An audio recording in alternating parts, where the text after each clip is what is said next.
dalam rangka kita mendengarkan dulu. Sebelum nanti silakan kita sampaikan pendapatnya kembali. Begitu Pak ya?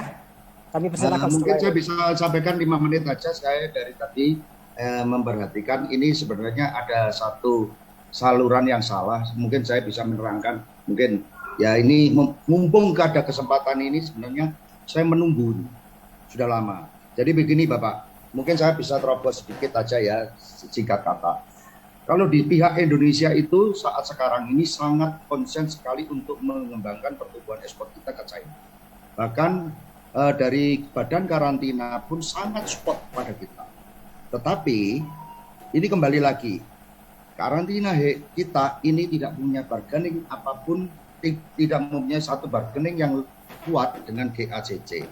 Sehingga contoh misal aja, kalau tadi dikatakan Ahmad dari PSBN yang mengatakan memang ini rumit perjalanan ini, memang itu benar. Akan tetapi belakangan ini Cina sudah melonggarkan. Tetapi yang lucunya di bulan 7, ini saya bicara apa adanya, di bulan 7 itu ada 5 eksportir yang melakukan kesalahan.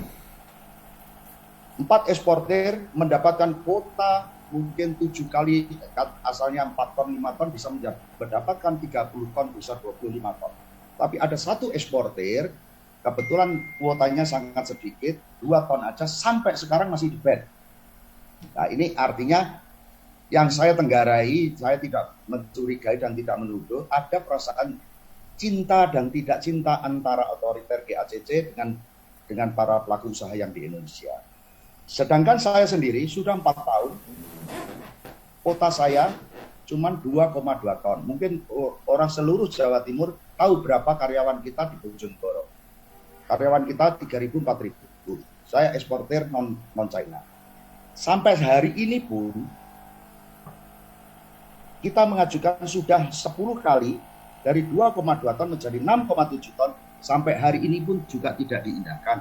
Nah ini mungkin teman-teman dari pertanian maupun perdagangan maupun dari karantina harus mencari benang merahnya di mana. Kenapa ada beberapa kelompok tertentu mendapat kuota itu dengan mudah, tapi ada yang lain sudah ibaratnya berdarah-darah tidak mendapatkan. Dan yang mendapatkan kelompok-kelompok itu ya orang-orang itu aja. Kalau ini saya tenggarai terjadi kartel monopoli di dalam perwelatan Indonesia. Entah di mana. Saya juga tidak bisa menerangkan di mana benang merahnya. Kalau tadi Bu Marina mengatakan, itu memang benar, Atasa Perdagangan sudah sangat support. Akan tetapi, kenapa yang bisa mendapatkan dengan cepat izin itu dan kuota itu orang-orang tertentu itu aja. Sedangkan yang lain tidak. Nah ini perlu penyelidikan yang lebih mendalam dan kajian yang lebih mendalam. Artinya, yang dikatakan teman-teman tadi itu memang benar, Pak Budi itu juga benar. Tapi ini ada satu benang merah yang harus diurai bersama-sama. Ini tugas putra bangsa karena ini adalah produksi Indonesia, tetapi yang menikmati bukan orang Indonesia, tapi orang yang luar. Bahkan saya tahu sendiri, saya jamin 1000%. Orang yang mendapatkan kuota-kuota itu tidak punya kemampuan industri yang sangat besar seperti itu. Mereka cuma melakukan labelisasi aja. Nah, saya pun saat ini saya ekspor ke Malaysia juga melakukan labelisasi di Malaysia. Ya ini makanya ini marilah para asosiasi, PKIT, PSBN, APSI jangan berburuk sangka kepada satu dengan yang lain, tapi mari kita bersama-sama mencari benang merah ini di mana agar para UKM ini pun juga bisa bekerja dengan baik, para eksportir yang mendaftarkan juga bisa mendapatkan izin dengan cepat, ingin mendapatkan kuota ya juga cepat, bukan kelompok tertentu saja yang mendapatkan kuota inilah. Ini mungkin Bapak Romi bisa tanya kepada karantina, benarkah ada 5 perusahaan yang bulan 7 tahun 2021 itu di-ban karena ada kesalahan, tapi yang 4 mendapatkan tambahan kuota yang ugal-ugalan, bahasa saya, tapi yang 1 yang kuotanya cuma kecil, sampai sehari ini tidak diberikan izin untuk masuk. Nah, ini artinya kan ada perasaan cinta dan tidak cinta dari pihak tertentu. Saya tidak bisa mengatakan dari mana itu. Nah, ini mungkin bapak-bapak yang lain yang bisa mencari benang merah ini mungkin dari data dari karantina mungkin Bapak minta apakah benar seperti ini. Kalau memang benar ya marilah kita benahi bersama-sama. Itu aja. Jadi mohon maaf ini para teman-teman asosiasi, Pak Wahyudin, Pak Daniel Tong, Pak Mul, saya harus mengatakan yang sebenarnya. Karena ini sudah menjadi polemik yang di luaran. Sebenarnya saya tidak ingin ikut rapat-rapat seperti ini, Pak. Karena ini tidak membuahkan hasil. Karena sudah lama sekali. Bahkan pada waktu tahun 2019 terjadinya ingin ada ekspor bahan baku, itu saya yang nyetop dengan Pak Enggar, Menteri Perdagangan. Nah, tetapi kemajuan-kemajuan mengenai ekspor ke China ini seolah-olah dimiliki oleh kelompok tertentu. Nah, ini yang saya tidak fitnah, ini memang apa adanya. Mungkin data ini bisa dicek. Saya tahun 2018 minta tambahan, kuota saya itu cuma 2,2 ton, minta menjadi 6 ton aja harus 4 tahun. Nah, ini saya kan punya bisnis lain. Kalau saya hanya bisnis itu mungkin sudah gulung tikar. Nah, ini yang sama dirasakan oleh para UMKM dan para eksportir kecil-kecil yang lainnya. Ya, ini kira-kira masukan pada saya. Jadi teman-teman para asosiasi, mari kita cari bersama-sama benang merahnya itu di mana. Ya, kira-kira seperti itu Pak Romi, masukan saya. Baik, terima kasih Pak Handoko. Tadi memang kami memberikan kesempatan kepada Pak Handoko karena saya lihat Pak Handoko sudah sangat ingin sekali menyampaikan dari sisi informasinya. Pak Handoko dari asosiasi mana? Saya dari PPSBI, saya Wakil Ketua Umumnya Pak Budi Maranatha. Kita berdua yang dahulu yang tahu sejarahnya bagaimana rumitnya ekspor Indonesia sampai ke China itu, kita berdua yang lakukan fight pada saat itu. Tapi belakangan ini ya sudahlah, yang muda-muda yang lebih aktif ya biarlah. Tetapi belakangan ini saya melihat ini ada sesuatu yang janggal. Kelompok tertentu aja yang bisa menikmati, tetapi yang lain tidak bisa. Bahkan ini mungkin Bu Marina bisa mendengar kata-kata saya, ada 5 perusahaan kok di Indonesia. Yang satu anggota dari PPSBI dari Semarang. Sampai sekarang masih di plan. Pimpinan tolong terus di stop. Sebelum bergerak ke yang lain, saya sampaikan pimpinan rapatnya adalah saya. Saya diperintahkan oleh Sekretariat Hak Level Dialog ini untuk memimpin rapat ini. Jadi selanjutnya sebelum saya memberikan kesempatan ke Kementan dan Kemendak, saya lihat Bu Marina masih resen. Apakah Bu Marina ingin melakukan penyampaian? Iya Bapak, izin. Ya, Pak Romi, Bapak dan Ibu, apa yang dikatakan Pak Handoko mengenai 5 perusahaan yang memang memiliki kasus di tahun 2021 itu betul. 4 perusahaan kasusnya adalah karena dia kelebihan ekspor, kapasitas ekspor. Jadi ketika ditarik data, Januari sampai dengan Juni kapasitas ekspornya itu ternyata melebihi kapasitas yang diperbolehkan. 1 perusahaan yang dari Semarang, yang Bapak sebutkan tadi, Pak Handoko sebutkan tadi, kasusnya adalah nitrit. Ada temuan nitritnya melebihi yang diperbolehkan masuk ke Tiongkok. Nah, untuk yang 4 perusahaan lebih mudah diselesaikan karena kasusnya masalah kapasitas. Jadi karena masalah kapasitas, maka itu yang diselesaikan. Peningkatan kapasitas, dan mereka juga melalui mekanisme audit. Sementara yang 1, 2 kali sudah melakukan perbaikan. Jadi kami tidak tinggal diam ya Bapak, Pemri tidak tinggal diam. 1 kali lakukan perbaikan, membuktikan bahwa kadar nitritnya sudah sesuai, tapi dikembalikan lagi oleh China Custom. Karena dianggap ada part-part yang belum sesuai, dan harus dilakukan pengecekan lagi di laboratorium untuk tingkat pengujian yang lebih tinggi lagi. Nah, setelah itu di 2022 disampaikan kembali kepada China Custom hasil perbaikan yang kedua, dan itu yang sedang kita tunggu. 2 hari lalu kita terus setiap seminggu sekali kita terus tanyakan ke China Custom bagaimana perkembangan dari satu perusahaan ini yang kadar nitritnya kemarin ditemukan berlebih. Mereka bilang masih dalam telaah dari tim peneliti China Custom dan akan menjawab secara tertulis. Itu jawaban dari China Custom. Jadi bukan berarti pemerintah Indonesia tinggal diam mengenai itu. Kemudian mengenai peningkatan kapasitas. Di tahun 2021 saya ingat betul. Kenapa saya ingat betul mengenai peningkatan kapasitas ini, Bapak? Karena masing-masing surat itu nota diplomatiknya untuk setiap perusahaan tuh saya yang tanda tangan. Saya yang rumuskan, saya yang kirimkan, saya yang tanda tangan, dan saya yang kirimkan by email kepada China Custom. Ada 15 perusahaan di tahun 2021 yang mengajukan proses penambahan kapasitas. Artinya sebetulnya memang sudah lama Pak Romi.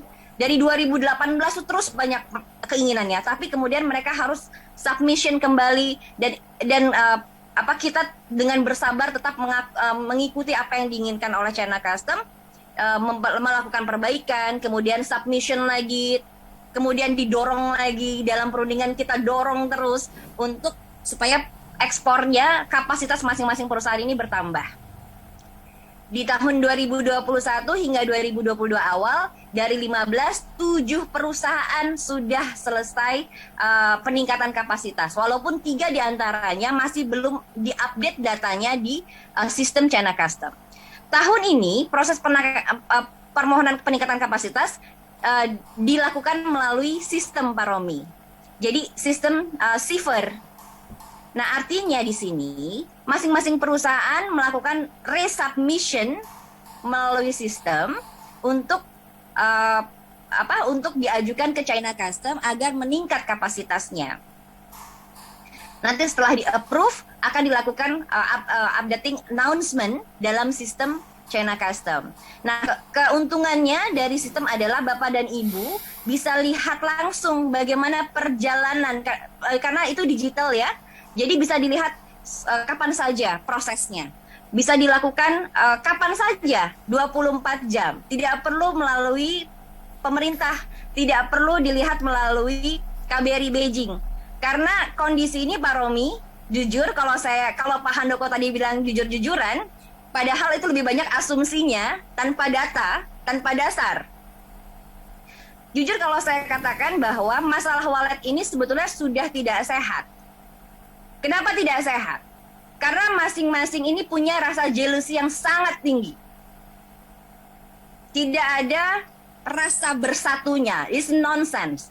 Tidak ada rasa bersatunya, masing-masing saling hantam dengan caranya masing-masing, termasuk teman-teman pemerintah dan kami yang di KBRI yang difitnah macam-macam di Indonesia. Dan itu terdengar jelas di sini. Suara fitnahannya, bagaimana kami dianggap berlaku tidak adil, ada rasa cinta tertentu pada grup tertentu, banyak sekali gitu. Tapi kan kita tidak mau bahas itu. Bu Marina yang merasa rasa cinta. Kita mau membahas bagaimana ini mengarah pada solusi yang terbaik tentunya Pak Romi. Dan yang kita inginkan adalah tentu sama ya, sama-sama berjalan sesuai dengan prosedur, dan kalau berjuang ya kita berjuang sama-sama. Kira-kira begitu sih Bapak. Jadi kami sebutkan memang betul ada masalah 5 itu dan 4 sudah selesai karena masalah case-nya berbeda dengan yang satu. Kira-kira begitu Bapak. Terima kasih. Baik Bu Marina, saya kira jelas dan kita kembali bersama di sini duduk bukan untuk mencari siapa yang salah dan kemudian menyalahkan, tetapi memang kita di sini duduk bersama untuk mencari solusi dari permasalahan. Itu poinnya. Handoko, silakan. Jadi begini pimpinan. Jadi yang kita tidak ada perasaan cemburu atau tidak. Kita sebagai pebisnis, saya bisnis Malet itu sudah 35 tahun. Mungkin seluruh Kabupaten Bojonegoro itu karyawan kita hampir 5.000. Jadi maaf yang disampaikan dengan Bu Marina tadi mungkin persepsi ya. Kita tidak ada perasaan cemburu, cuman kita itu, saya sebenarnya ini saya mewakili teman-teman yang lintas kota dan itu, mereka tuh sebenarnya sama perasaannya dengan saya, tapi barangkali mereka tuh tidak berani berbicara, cuma BA melalui saya karena mereka belum dapat license. Jadi takutnya kalau mereka berbicara semakin tersulit lagi license-nya. Nah, maka dianggap saya yang senior sebagai perwakilan yang junior lah. Ya, oke lah saya mewakili mereka. Jadi teman-teman yang belum dapat license maupun yang belum mendapat tambahan kuota itu tidak ada perasaan cemburu. Tapi kita ini orang Indonesia.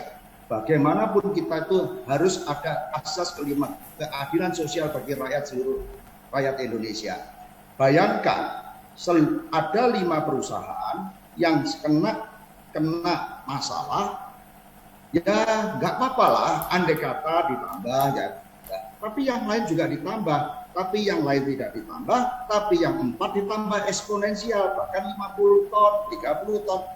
Pertanyaan saya ini di Bojonegoro, itu seluruhnya mungkin Pak Muldo, semua tahu lah.